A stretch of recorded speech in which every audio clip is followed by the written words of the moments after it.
क्या है? कौन हो तुम लोग? भाई साहब, हम मुसीबत में फंस गए। देखिए ना, इन्हें चोट भी लग गई है। हमारी मदद कर दीजिए प्लीज। अरे लेकिन तुम लोग हो कौन?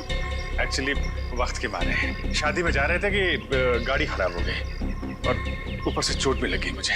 क्या मदद कर सकता हूँ? एक फोन करना था, मेरे मोबाइल की बैटरी चली गई, सुबह जल्दी में चार्ज नहीं कर पाया ना, इसलिए एक फोन प्लीज प्लीज। भाई साहब प्लीज हमारी मदद कर दीजिए, एक फोन करने दीजिए प्लीज। ठीक है, अंदर आ जाओ। Thank you. घर में फर्स्ट एड बॉक्स है क्या? थोड़ा पट्टी बांध देते तो। हाँ, बैठिए, सब मिलेगा, बैठिए। Okay, thank you.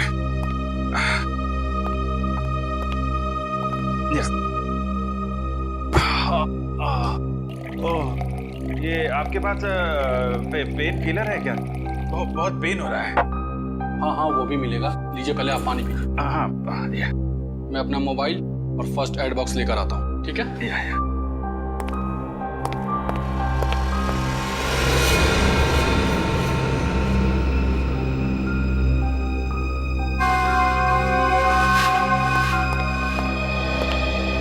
सही टाइम हो गया है।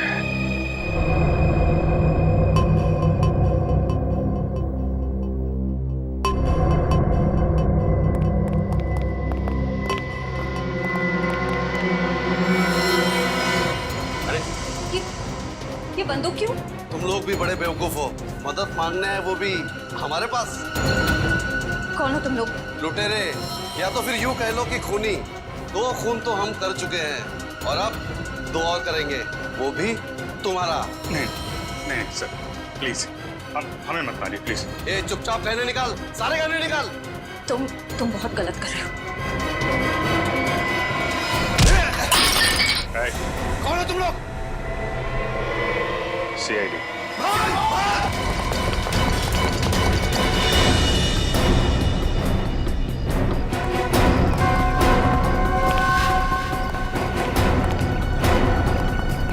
CID के सामने से भागना इतना आसान नहीं, वो भी 2-2 खून करके। माफ कर दीजिए साहब, हमें साहब प्लीज साहब माफ कर दीजिए। माफी के लायक तुमने काम ही नहीं किया है जो तुम्हें माफ कर दिया जाए। तुम तीनों के खिलाफ बहुत सारे सबूत है हमारे पास। लक्षिता और इंद्राणी का खून किया तुम लोगों ने। चलो, टाइम पूरा हो गया तुम्हारा, निकलो।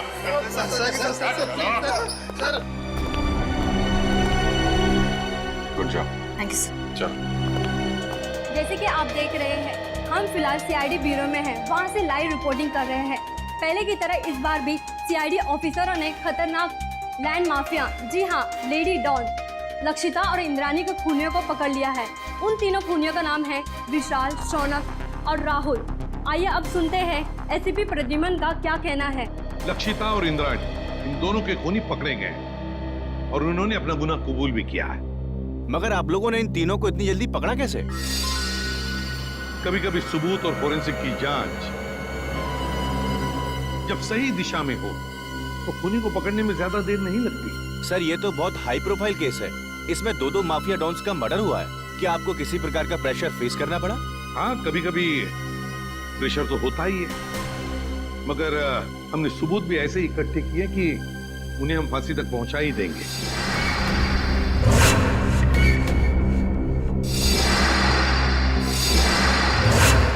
और अगले हफ्ते हम अपनी चार्जशीट फाइल करेंगे और उसके बाद ही कोर्ट की कार्रवाई शुरू होगी। ठीक है, थैंक यू वेरी मच। अब जा सकते हैं।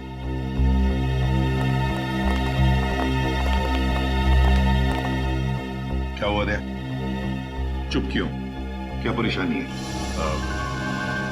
सर, पता नहीं क्यों मेरा दिल नहीं मानता कि ये तीनों खूनी हैं। क्या? क्यों? सर, फोरेंसिक रिपोर्ट और क्राइम सीन के इन्वेस्टिगेशन से तो यही साबित हुआ है कि खून उन तीनों ने ही किया है। तो सबसे बड़ी बात तो ये है सर कि उन तीनों ने अपना गुनाह कबूल कर लिया कि उन्होंने खून किए। दया सर, आपको कहीं ऐसा तो नहीं लगता ना कि हमने कहीं इन्वेस्टिगेशन में गलती की है या फिर कुछ नजरअंदाज किया है? नहीं, वैसे तो हमारे इस डबल मर्डर की तहकीकात सही दिशा में जा रही है, हमेशा की तरह से। इस बार भी हमने सारे सबूत इकट्ठा कर लिए, पर पता नहीं क्यों मुझे कुछ सही नहीं लग रहा सर। जो दिख रहा है शायद वो है नहीं, और जो है वो दिख नहीं रहा। आसान के बोल। शादी कर रहे हैं? क्यों जा रहे हैं? क्या?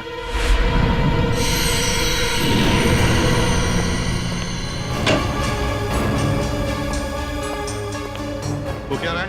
हाँ?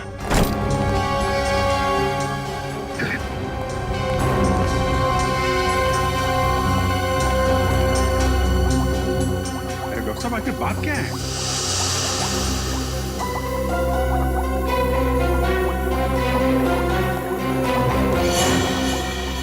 सालों के साथ छुट्टी पर जा रहे हैं और वापस कब लौटेंगे कुछ नहीं पता।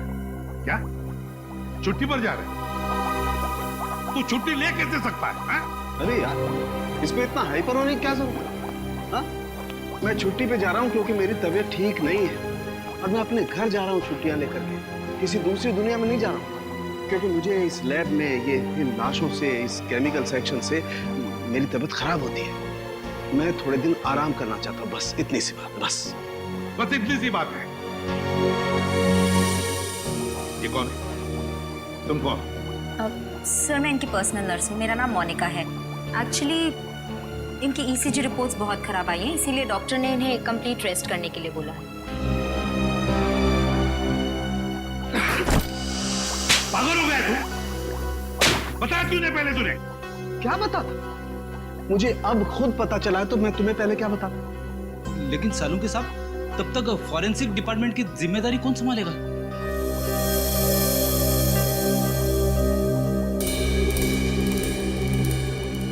रेडी है, मुझे नहीं पता है बॉस।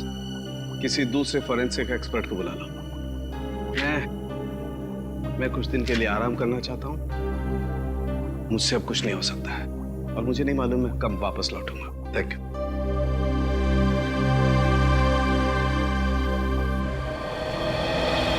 अच्छा हुआ आप लोग आ गए। बात क्या है तारिका? यहाँ पे क्यों बुलाया तुमने हमें? मुझे तुमसे जो बात कहनी है, पता नहीं उसका रिएक्शन क्या होगा, लेकिन बात कहना जरूरी है। सालों के सर का बर्ताव और उनके काम करने का ढंग कुछ दिनों से बहुत अजीब हो गया है। क्या मतलब है तुम्हारा? देखो आप लोग प्लीज मुझे गलत मत समझिए। सालों के सर मेरे गुरु हैं। मैंने इतने साल उनके साथ काम किया है और कितना कुछ सीखा है उनके पास से। लेकिन इस केस की फोरेंसिक जांच उन्होंने ठीक से नहीं की। कितनी सारी बातों को उन्होंने अनदेखा किया है। कितनी सारी चीजों का तो अभी तक उन्होंने ढंग से टेस्ट भी नहीं किया। तारिका, तुम समझ रही हो? तुम जो कह रही हो उसका क्या मतलब हो सकता है? तारिका, 16 साल से सारुण के साथ हमारे साथ काम कर रहे हैं। वो सीआईडी को गुमराह क्यों करें? अगर तुम्हारा शक गलत निकला तो? अगर आप लोगों ने मुझे गलत साबित किया तो सबसे ज्यादा खुशी मुझे ही होगी। डॉक्टर, तारिका की बातें अभी भी दिमाग में घूम रही हैं। आज तक कभी सारुण के साथ के लिए उसने कुछ नहीं कहा, लेकिन आज ये समझ में नहीं आ रहा है अब हमें क्या करना चाहिए। कभी लगता है कि डॉक्टर सालों के कभी ऐसा कर ही नहीं सकते, कभी लगता है कि मेरा शक सही था। कहीं ना कहीं इस केस में हमसे कुछ गलती हो रही है। ना एक्सपीरियंस आदमी है सारुण के साहब, लेकिन फिर क्या करें? इसी साहब को बोलना है? नहीं अभिजीत, भले एसीपी साहब डॉक्टर सालुंके से झगड़ते हो, पर वो कभी नहीं मानेंगे कि ये फॉरेंसिक रिपोर्ट डॉक्टर साहब ने ठीक नहीं बनवाई। ये बात तो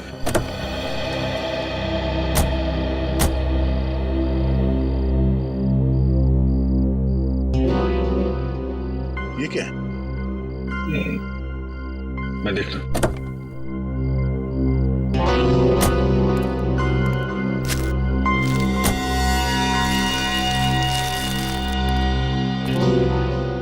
चॉकलेट पेपर जैसा लगता है। Chocolate paper? इतने प्यार से फोल्ड करके किसी ने वाइपर पे क्यों रखा?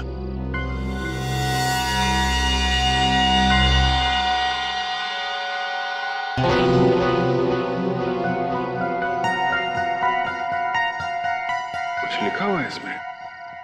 कहीं कोई मैसेज तो नहीं? हो सकता है, पर क्या है पढ़ने में आ नहीं रहा। कर चले देख।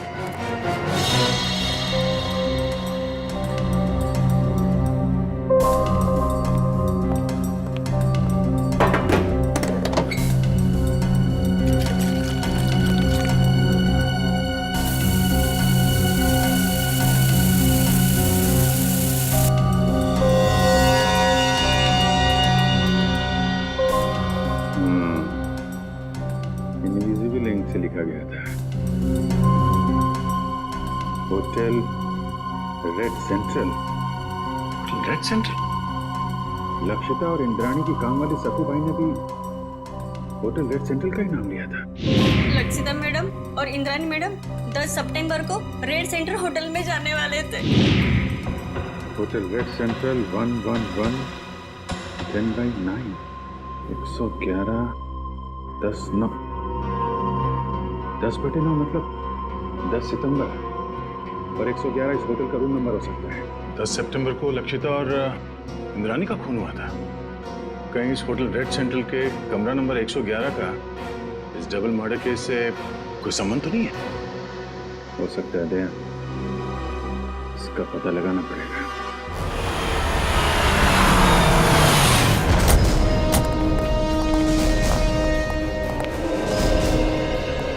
होटल के मैनेजर कौन है?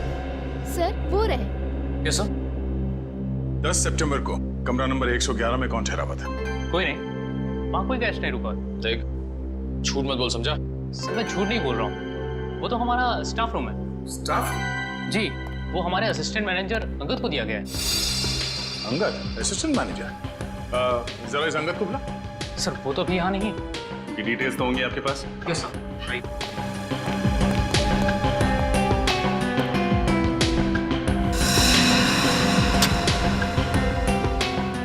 ये अंगद इस वक्त कहाँ होगा, कुछ मालूम है? नहीं सर, अंगद सर अचानक कहीं चले गए हैं। अचानक कहीं चले गए? हाँ सर, 10 तारीख को शाम को 6:30 से 7 के बीच वो रूम की चाबी लेकर बाहर निकला और आते ही बोला कि उसे मुंबई से बाहर जाना है, उसे कुछ दिनों के लिए छुट्टी चाहिए। और कहाँ गया ये बता के नहीं गया? नहीं सर, इनफैक्ट वो अपना सामान लेने अपने रूम में भी नहीं आया। और उस दिन से उनका कमरा खोला भी नहीं गया है। तो आप खोलिए, हमें कमरा नंबर 111 की तलाशी लेनी है। पूरी राहुल, विशाल और शौनक, इन तीनों के खिलाफ चार्जशीट फाइल करने से पहले सब कुछ अच्छी तरह से दोबारा चेक करो। फोरेंसिक रिपोर्ट, गवाहों के बयान और फिर उन तीनों की स्टेटमेंट भी, जिसमें उन्होंने कबूल किया कि ये खून उन्होंने किए है। हाँ सर, मैंने सारे पेपर्स इकट्ठे कर लिए। देखा सर, दया का फोन आया था, थोड़ा लेट आ रहा है, कह रहा था कुछ जरूरी काम निपटाने उसे। अब इससे एक बात समझ में नहीं आ रही है, आज इतने सालों से हम लोग एक साथ काम कर रहे हैं, लेकिन किसी भी इन्वेस्टिगेशन में दो राय नहीं हुई। मगर इसी केस में, पर्टिकुलरली इसी केस में, पता नहीं क्यों दया को यकीन क्यों नहीं होता। सर, उसे लग रहा है कि तहकीकात में कुछ कमी रह गई है सर। क्यों ऐसे लग रहा है? सब कुछ तो ठीक ठाक है, सब कुछ ठीक ठाक है, समझ में नहीं आ रहा है क्यों? सारे ठोस सबूत है उनके खिलाफ, ठोस सबूत है उनके खिलाफ।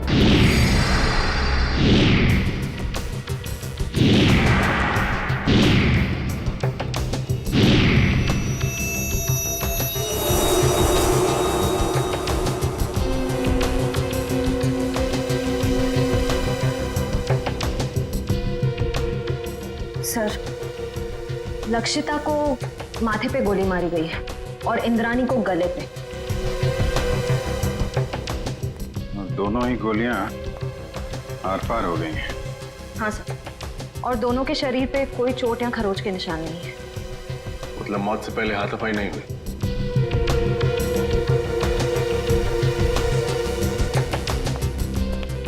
जब इन दोनों की मौत हुई तुम कहाँ थे? साहब, आगे नाके पे पान की दुकान है, मैं वही पान खाने गया था साहब। ड्यूटी छोड़कर पान की दुकान के चक्कर लगाते हो? सब मेरी गलती है साहब। मैं जब वापस लौटा तो देखा वो तीनों खूनी भाग रहे थे साहब। तुमने खूनियों को भागते हुए देखा? हाँ साहब, लक्षिता मैडम और इंद्रानी मैडम के दुश्मन थे साहब। उनके हाथ में बंदूक भी थी साहब। कौन है दुश्मन उनका? सर वो विशाल, शौनक और राहुल।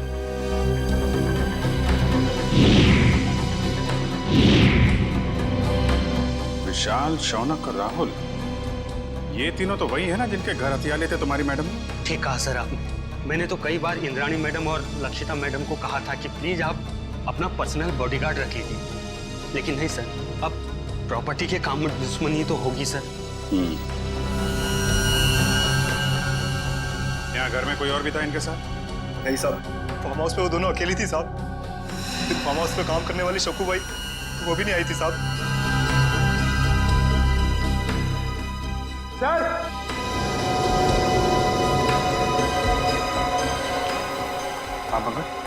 सर ये देखिए, यहाँ पे ये खून है और जूते जैसा कोई निशान बना है वहाँ पे। शायद खूनी का।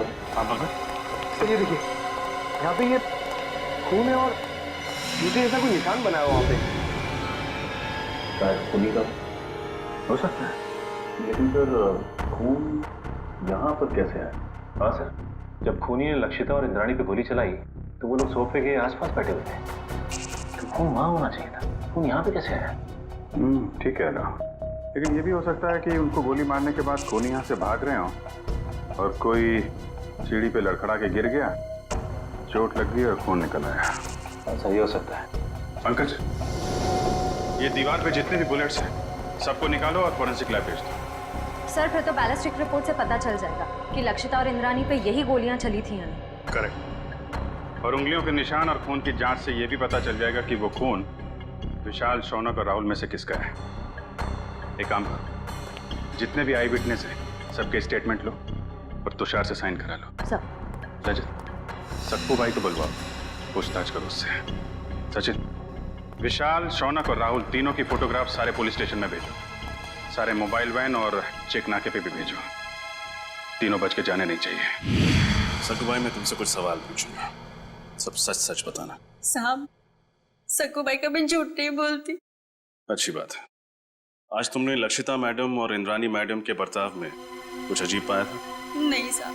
अच्छा, राहुल, शौनक और विशाल, इन तीनों का तुम्हारे मैडम के साथ कभी कोई झगड़ा हुआ था? नहीं साहब, मैंने कभी कोई झगड़ा नहीं देखा। तुम्हारी दोनों मैडम यहीं रहती? नहीं साहब, शनिवार और रविवार को आराम करने के लिए वो फार्म हाउस आ जाते थे और सोमवार को चले जाते थे साहब। और कुछ याद है तुम्हें? हाँ साहब, लक्षिता मैडम और Indrani madam hotel red centre में जाने वाले थे।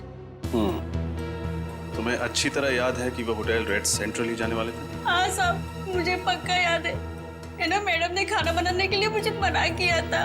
और हाँ साहब, वो किसी के साथ डिनर करने को जाने वाले थे, लेकिन वो गए नहीं गए मुझे कुछ भी नहीं पता है साहब। मैं वहां से भी चली गई।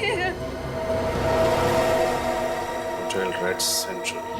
इतने सारे सबूत मिले अभिजीत, उंगलियों के निशान, फिर वो गोलियां भी जिससे खून हुआ है, और फिर गवाहों के बयान भी। वही तो सर, उन तीनों के पास इंद्राणी और लक्षिता को मारने का कारण भी था, क्योंकि उन्होंने उन तीनों को बेघर किया था।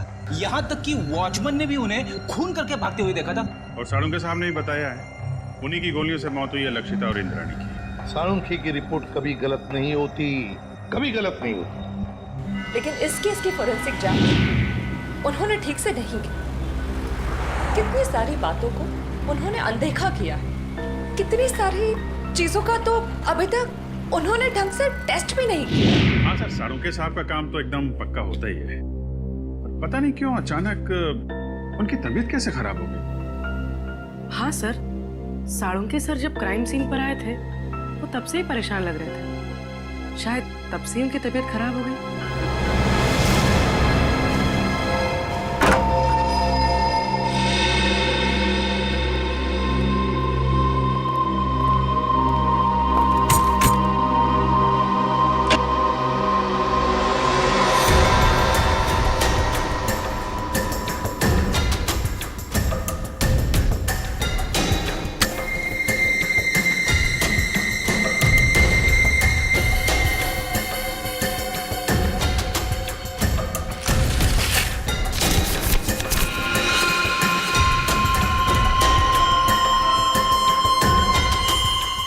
तो ब्लड सैंपल कलेक्ट करने की बॉटल है।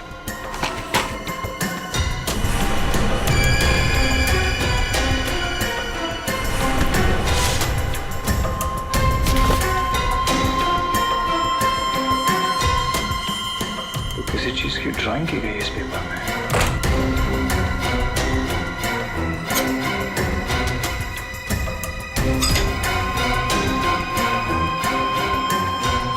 उंगलियों के निशान।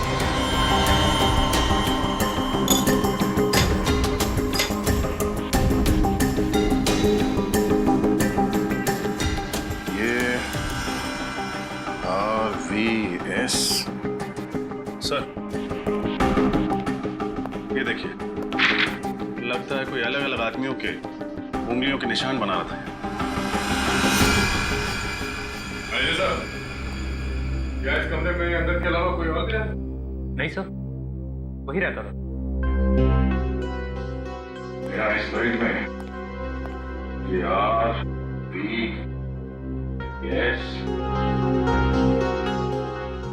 RVS क्या हो सकता है सर? कहीं ये R से राहुल, S से शौनक और V से विशाल तो नहीं? सर लेकिन अंगद ने इन तीनों के फिंगरप्रिंट्स उठाए कहां से?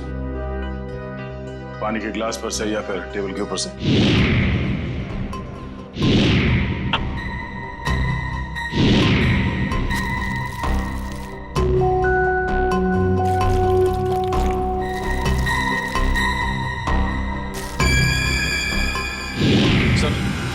ये देखिए सर, इस पेपर पे कुछ ड्राइंग बनाए गए हैं और ये ब्लड सैंपल की बॉटल मिली है सर। तो लगता है इंद्रानी और लक्षिता के मर्डर में संगत का हाथ है सर। ये काम करो, ये सारे सबूत और ये ब्लड स्लाइड्स इसे डॉक्टर तारिका के पास भेज दो। हमें इस अंगद को जल्द से जल्द ढूंढना होगा। बहुत बड़ा हाथ है उसका इस केस में।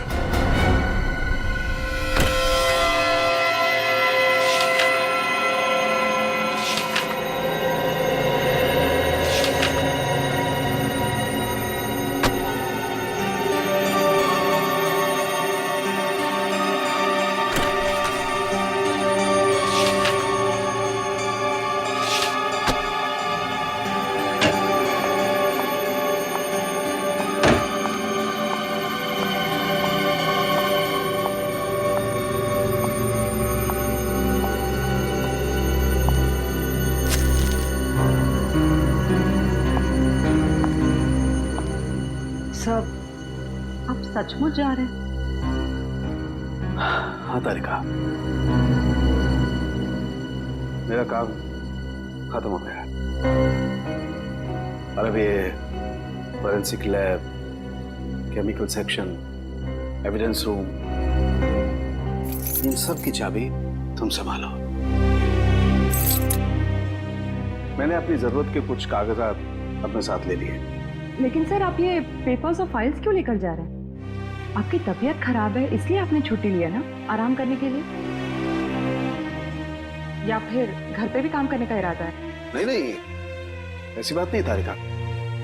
देखो, यहाँ का काम तो तुम संभाल लोगे, लेकिन भाई अगर कभी मुझे लैब की याद आई तो इन फाइल्स को देख करके अपना मन बहला लूंगा। सर आप ऐसे क्यों बात कर रहे हैं?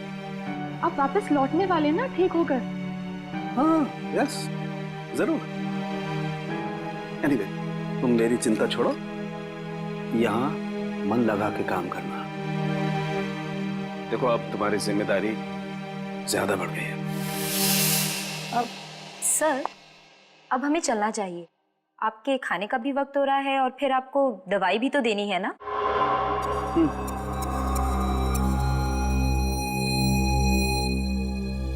ओके तारिका।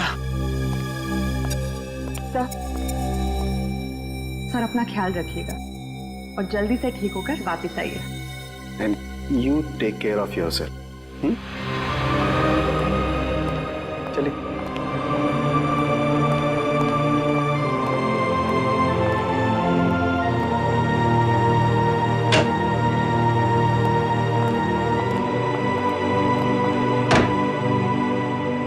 अंगद के कमरे से मिले सबूतों की जांच शुरू करनी पड़ेगी।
जी मुझे डीएनए की जांच करवानी है। हाँ, स्लाइड और रेफरेंस फाइल दोनों भी रेडी है। डॉक्टर सालुंके एक्चुअली सालुंके साथ छुट्टी पे है और उनके जगह जो नए हेड ऑफ द डिपार्टमेंट आने वाले हैं उन्हें ज्वाइन करने में थोड़ा टाइम है, लेकिन मैं इस केस में बिल्कुल डिले नहीं कर सकती, इसलिए प्लीज़ आप रिपोर्ट जल्द से जल्द रेडी कर दीजिए। Okay, thank you very much.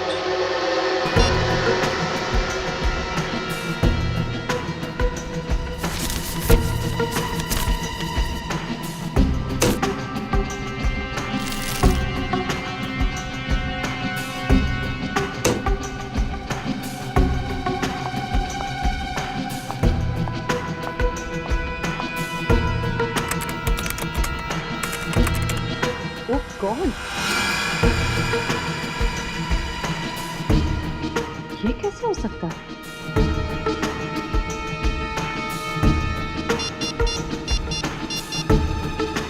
Hello,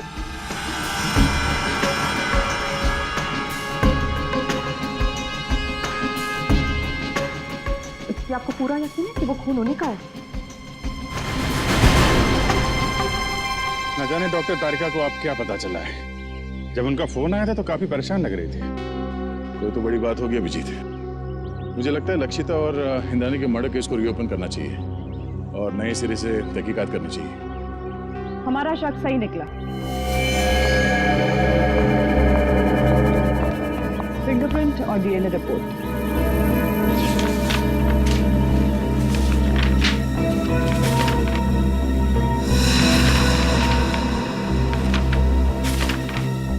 ये क्या? अंगद के कमरे से जो खून, बाल और फिंगरप्रिंट्स मिले थे तो शौनक, विशाल और राहुल से मैच हो गए। कमाल है, शौनक, विशाल और राहुल के खून और फिंगरप्रिंट्स हमें क्राइम सीन पे भी मिले थे। लक्षिता के पनवेल वाले फार्म हाउस पे, जहां पे उनकी लाशें मिली थी हमें। यही बात तो मेरी भी समझ में नहीं आ रही। अगर विशाल, शौनक और राहुल ने उन दोनों औरतों को उनके पनवेल वाले फार्म हाउस में मारा है, तो फिर उनके बाल, खून और फिंगरप्रिंट्स होटल रेड सेंट्रल के किसी स्टाफ रूम में कैसे आ गए? सर, राहुल, विशाल और मैं, हम तीनों हमारे गैर कानूनी सौदे के लिए होटल रेड सेंट्रल जाया करते थे। लेकिन सर, मैं कसम खा के कहता हूँ कि हम तीनों अंगद से कभी नहीं मिले। सर, मुझे तो ये भी नहीं पता कि मेरे उंगलियों के निशान अंगद के कमरे में आए कैसे।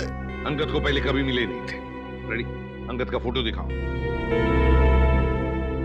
अब फोटो को देखकर बताओ, क्या तुमने इस आदमी को पहले कभी देखा है? जानते हो इसे? ये अंगद है, असिस्टेंट मैनेजर था रेड सेंट्रल होटल का। नहीं सर, हो सकता है कि आते जाते देख लिया हो, लेकिन सर मेरी इससे कभी कोई बातचीत नहीं हुई सर। हो सकता है तुम्हारे साथी विशाल और राहुल अंगद को जानते हो? नहीं सर, मैं दावे के साथ कह सकता हूँ कि राहुल और विशाल भी अंगद के लिए अजनबी है। शौनक, इस छोटी सी बोतल में हमें तुम्हारा खून मिला था। मेरा खून? हाँ, ये भी अंगद के होटल के कमरे से मिला था हमें। तुम्हारा ये खून वहाँ अंगद के कमरे में कैसे आया? मुझे नहीं पता सर। क्या पिछले 8-10 दिन में तुम्हें कोई चोट लगी थी जिसके कारण बहुत ज्यादा खून बहा? नहीं सर, ऐसा तो कुछ भी नहीं हुआ। तो फिर तुम्हारा एक खून इस बोतल में कैसे आया? सर, कुछ दिन पहले मुझे एक एलर्जी अटैक आया था। उसका ब्लड टेस्ट कराने के लिए मैं हॉस्पिटल गया था। तो हो सकता है कि... कौन सा hospital? Sir, paradise health care hospital. Paradise health care hospital? हाँ हाँ सर। उस पैथोलॉजिस्ट का नाम पता है तुम्हें जिसने तुम्हारा खून लिया था? सर, नाम तो नहीं पता, लेकिन सर वो दिखने में थोड़ी सी सावली थी, बाल उसके घुंघराले थे। सर, वो हॉस्पिटल की जूनियर पैथोलॉजिस्ट थी सर। सर, मुझे तो लगता है कि शौनक और उसके साथियों ने ही लक्षिता और इंद्राणी का खून किया है और ये सब ड्रामा कर रहा है, नाटक कर रहा है। इसे ले जाओ, जाओ। चलो सर, जब से ये केस रीओपन हुआ है तब से और उलझता जा रहा है। पहले किसी ने मेरी गाड़ी में उस चॉकलेट के पेपर पे होटल रेड सेंटर लिखा और उसी होटल के कमरे से ये अंगद गायब हो गया और उसके कमरे में से इन तीनों के बाल, फिंगरप्रिंट्स और खून मिले। और सर और क्या? सर समझ में नहीं आ रहा कैसे कहूं, आपको मेरी बात का यकीन होगा या नहीं। यकीन करूंगा या नहीं? साफ साफ बताओ दया। सर वो डॉक्टर तारिका को डॉक्टर सालुंके के बर्ताव पे कुछ परेशानी है सर। उसे लगता है कि पोस्टमार्टम और फॉरेंसिक जांच के दौरान वो कुछ परेशान से थे और उन्होंने ये सारे टेस्ट जल्दबाजी में किए थे। तुम सालुंके पर शक कर रहे हो दया? सर कुछ बात तो जरूर है। साफ साफ बताओ दया, बताओ बात क्या है? सर मुझे लगता है कि सेहत का तो सिर्फ बहाना है। क्या मतलब? सर मतलब डॉक्टर सालुंके का लैब में ना आने की असली वजह कहीं ये लक्षिता और इंद्राणी के डबल मर्डर केस तो नहीं है? अगर ये बात है दया तो सालुंके से मिलना पड़ेगा।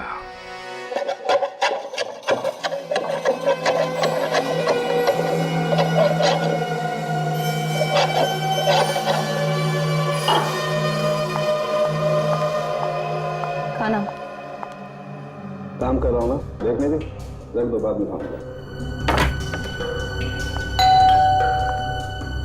आप रुकिए, मैं देखती हूँ।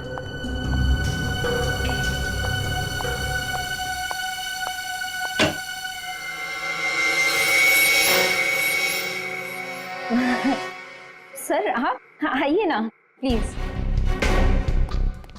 अरे प्रद्युमन, दया, अरे आप सब लोग यहाँ? हाँ, तू इतना चौंक क्यों है हमें देखकर? नहीं मतलब आप सब लोग यहाँ मेरे घर पे इस वक्त किस लिए? हम ये पूछ रहे हैं कि आपकी तबीयत कैसी है। वैसे तो हम यहाँ फोन करके आना चाहते थे पर आपका फोन कब से स्विच ऑफ आ रहा है।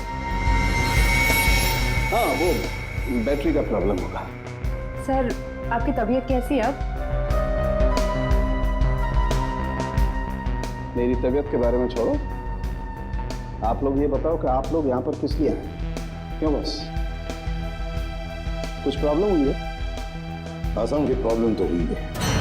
हमारी इन्वेस्टिगेशन और तुम्हारे फोरेंसिक रिपोर्ट में कुछ गलती है। हाँ, गलती? हाँ, हो सकती है, गलती हो सकती है। गलती आपके इन्वेस्टिगेशन में हो सकती है, मेरी रिपोर्ट में कोई गलती नहीं हो सकती। मैं कभी कोई गलती नहीं करता हूं।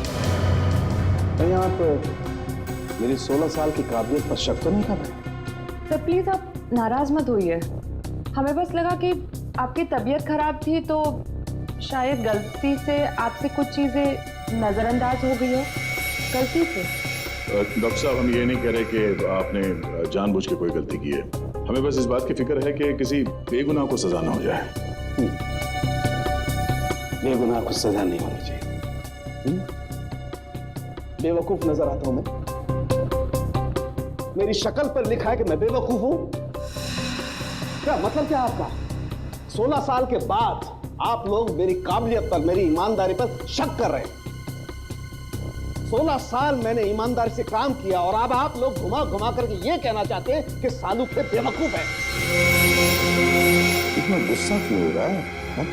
मैं गुस्सा इसलिए हो रहा हूं बॉस, तुम ये कहना चाहते हो कि 16 साल के बाद सालुंके बेईमान है, उसने गलती की है, वो नाकाबिल है।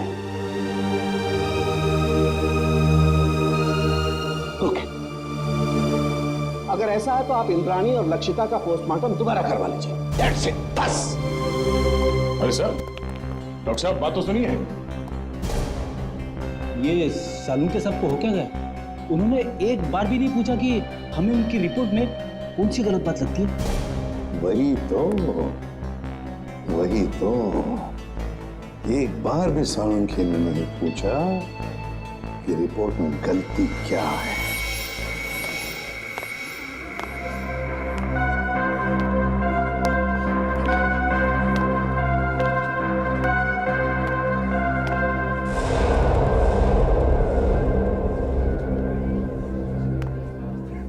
भाई साहब, हाँ ये स्लिप देखकर बताइए। हाँ, आप इस डोर से अंदर चले जाइए।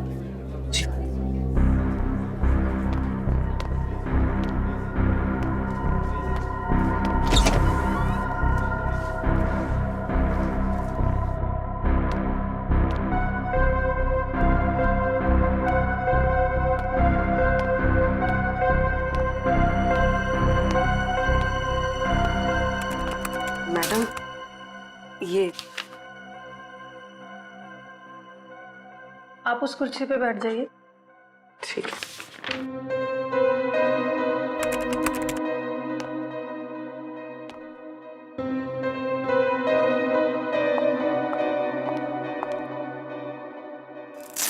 अपना हाथ दीजिए।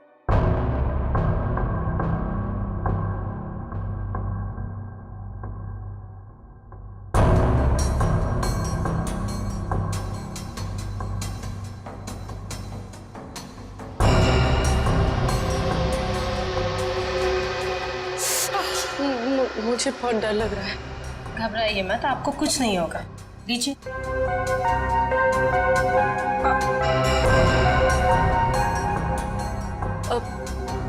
मेरा एक दोस्त है, मुझे उसकी ब्लड रिपोर्ट पिकअप करनी है, तो मुझे उसकी रिपोर्ट मिलेगी? पेमेंट स्लिप है आपके पास?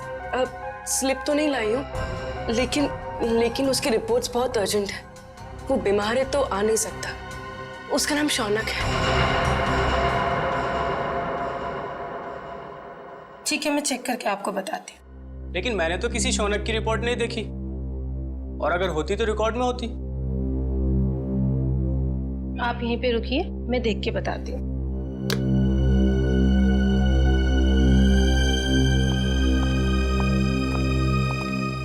एक्सक्यूज मी, आप एक एक करके आइए। ये मेरे साथ है। आपके साथ है तो आप इन्हें कहिए कि बाहर इंतजार करें। सीआईडी किसी का इंतजार नहीं करती। सीआईडी? शौनक की रिपोर्ट कहाँ है? जल्दी बताओ। मुझे नहीं पता, मैं सच कह रही हूँ, मुझे कुछ भी नहीं पता। क्या किया तुमने शौनक के ब्लड सैंपल के साथ? मैं सच कह रही हूँ, मुझे कुछ नहीं पता इस बारे में। कुछ नहीं पता? कुछ नहीं पता? मुझे कुछ नहीं पता सर, मुझे कुछ नहीं पता। मैं सच कह रही हूँ, मुझे कुछ नहीं पता। हमें पता है। ये रहा वो ब्लड सैंपल। जब तुमने शौनक का ब्लड टेस्ट किया ही नहीं, तो उसकी रिपोर्ट कहां से बनती? अब बताओ, किसके कहने पे किया है तुमने ये सब? नाम बताओगी या एक और थप्पड़ खाना है? नहीं, अंगद नाम है उसका। अंगद? हाँ, वो मेरे कॉलेज का फ्रेंड है। उसी ने मुझे ये सब करने के लिए कहा था। ये अंगद है कहाँ? मुझे कुछ नहीं पता, मैं सच कह रही हूँ, मुझे कुछ नहीं पता। अंगद ने तुम्हें बताया था कि उसे शौनक का खून किस लिए चाहिए? नहीं, लेकिन मैंने उसे फोन पे बात करते हुए सुना था। वो किसी से कह रहा था कि गाड़ी मोड़ वाली बेकरी के पास ले आओ। मैंने दोस्त समझ के उसका काम कर दिया और बिल्कुल भी सीरियसली नहीं लिया। बाद में मुझे भी शक हुआ कि वो इस खून का कुछ गलत इस्तेमाल करने वाला है। मैं सच कह रही हूँ। अंगद ने शौनक के खून का इस्तेमाल तो किया, लेकिन क्यों? तारिका, राहुल, विशाल और शौनक, ये तीनों खूनी अंगद को जानते तक नहीं थे। फिर भी उनके उंगलियों के निशान उसके होटल के कमरे में मिले। इसका मतलब है फोरेंसिक इन्वेस्टिगेशन में कोई ना कोई गलती हुई है। बस दोबारा पोस्टमार्टम करना पड़ेगा। क्या कह रहे हैं एसीपी सर? डॉक्टर सालुंके ने तो बस गुस्से में दोबारा पोस्टमार्टम के बारे में कहा था, क्योंकि उन्हें लगा कि हम सब उन पर शक कर रहे हैं। शक की वजह है हमारे पास तारिका, शक की वजह है। बस पोस्टमार्टम करना पड़ेगा। लेकिन सर, डॉक्टर सालुंके के बिना मेरा दोबारा पोस्टमार्टम करना सही होगा? तुम अकेली नहीं हो तारिका। दिल्ली ब्रांच से एक बहुत बड़े फॉरेंसिक एक्सपर्ट आ रहे हैं। जब तक डॉक्टर सालुंके काम पर वापस नहीं आ जाते, doctor Sameer head of department की जिम्मेदारी संभालेंगे। मैं आ गया हूं सर। आइए आइए doctor Sameer, welcome. Thank you sir. Doctor Sameer, ये है डॉक्टर तारिका। इस केस में आपको इनके साथ ही काम करना है। Hello doctor. Hello doctor Sameer, आपके बारे में मैंने बहुत सुना है। आपको तो जीनियस कहा जाता है। नो डॉक्टर तारिका, रियल जीनियस डॉक्टर सालुंके हैं, जिनके साथ तुम इतने सालों से काम करती आई हो। ये तो मेरी खुशनसीबी है कि उनकी जगह मैं यहाँ कुछ दिन काम करूंगा। Sir I am little confused. मेरी समझ में नहीं आ रहा है कि ये दोबारा पोस्टमार्टम की जरूरत क्यों। डॉक्टर समीर, ये फैसला क्यों किया ये आपको पोस्टमार्टम करने पर ही पता चलेगा। ठीक है सर, फिर मैं अपना काम आज से ही शुरू करता हूँ प्लीज। बिकॉज दोबारा पोस्टमार्टम करना ज्यादा मुश्किल है, ज्यादा वक्त लगता है इसमें। Thank you sir, nice meeting you. Can we doctor? Sir, Angad के कमरे में से हमें जो फटे हुए कागज के टुकड़े मिले थे, उन टुकड़ों को मैंने जोड़ दिया है। ये देखिए। ये तो एक कमरे का नक्शा है। कमरे के बीचों बीच एक सोफा है। लगता है सोफे पे दो लोग बैठे हैं और सामने टीवी देख रहे हैं। डिजाइन से तो वही लिविंग रूम लगता है जहाँ से हमें इंद्रानी और लक्षिता की लाशें मिली थी। हाँ सर, जिस वक्त उनकी मौत हुई थी उस वक्त कमरे में टीवी चल रहा था। सर, सोफे पे जो दो लोग बैठे, मुझे तो लगता है ये इंद्रानी और लक्षिता है। सर मगर लक्षिता के घर के लिविंग रूम का नक्शा अंगद के घर में क्या कर रहा है? सर, कहीं ऐसा तो नहीं कि ये नक्शा अंगद ने बनाया हो? सर, लक्षिता और इंद्रानी इन दोनों का खून 9 से 11 के बीच में हुआ था सर। और ये अंगद होटल के कमरे से 7 बजे निकल गया था। वही तो दया, इस अंगद को कैसे पता चला 7 बजे से पहले कि 9 और 11 बजे के बीच लक्षिता और इंद्रानी टीवी देखने वाले? और फिर इस कमरे का नक्शा वो भी अंगद के पास कैसे? लक्षिता के घर के कमरे का नक्शा। कुछ ना कुछ तो गड़बड़ जरूर है दया, कुछ ना कुछ तो गड़बड़ है।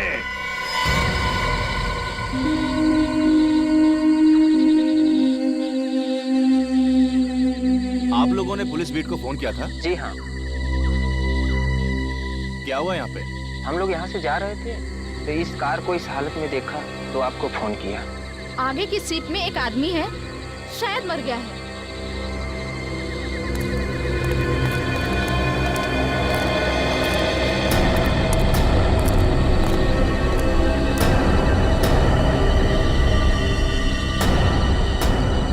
अरे ये तो वही है।